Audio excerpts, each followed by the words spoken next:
How do? I'm Daniel Watkins, and welcome to my world.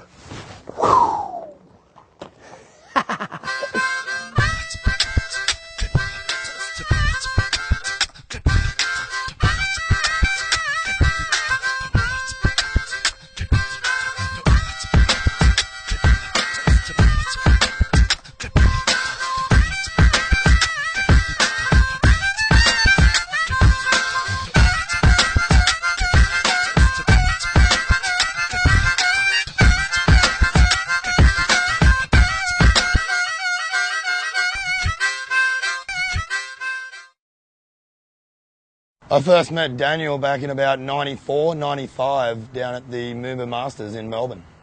It was probably about 11 years ago. It was the first time I came to the States with Daniel. We just moved over here and didn't really know anyone, and we were into wakeboarding and we were just kind of cutting our teeth. Well, I moved to Orlando, Florida in the year 2000, and basically if you want to be a professional wakeboarder, you want to make it in wakeboarding, you have to move to Orlando.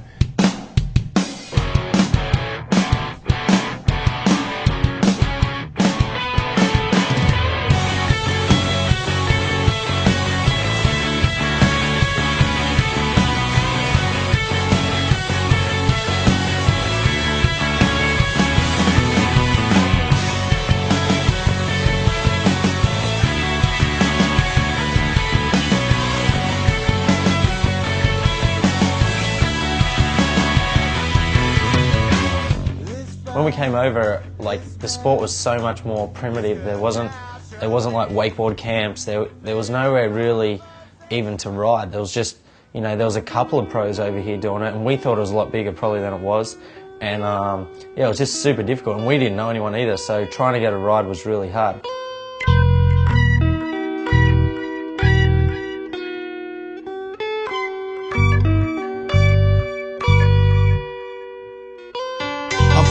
To live large, I'm still not in charge. I'm seeing real life, you see a mirage. I'm keeping it real, you live a facade. You're hearing time clocks, I'm hearing applause. You're lost down in the world with nowhere to go, no people to see, and no one to roll with you. You're exposed, and everybody knows everything in your life revolves around dough. It's a shame. First time I came over to Orlando, I stayed with Daniel, and he was living with Greg Falzon and Josh Sanders and Bruce Robson, and they were called the Dodgy Aussies. When we first came to America, we were probably a little bit off the pace from a lot of the top guys. We were from Australia. We weren't used to having maybe as bigger wakes. Daniel's style of riding definitely reflects in the way that he lives life. He always looks like he's having a good time when he's riding, and that can be said for the way that he lives life as well. It was good having just another buddy to be able to go out there and push each other and try and learn the new moves and see where we could take it, and definitely helped us advance our riding and kind of take it to the next level for the Australian team for sure.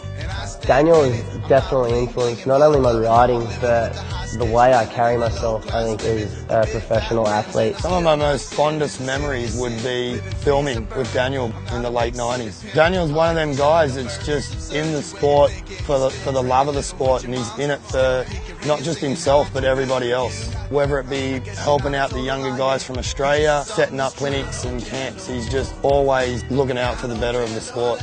I don't think if I wasn't friends with Daniel and so close with him over the last sort of 7 years, I don't think I'd be in the position I'm in right now. I think Daniel is where he's at today, and is just through generally just being an all-round professional, awesome guy to be around, awesome personality, and also an awesome athlete. Goes to every event and probably is one of the hardest working wakeboarders out there. I actually learned to water ski when I was 3 years old with my parents at a place called Bonnie Doon in Australia. And then it was just a lifelong dream for me to always want to just be pulled behind the boat for a living. I always wanted to work at SeaWorld. And I actually moved to SeaWorld in California when I was 20 years old.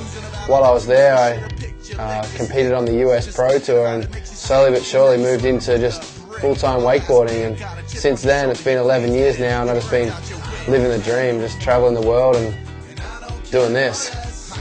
Always being creative, doing new things in the sport, helping, giving back to the sport as well, which is a huge thing. And you know, I think good karmas have come Daniel's way as well. You know, that's probably why his career is so successful, because he's just a great guy.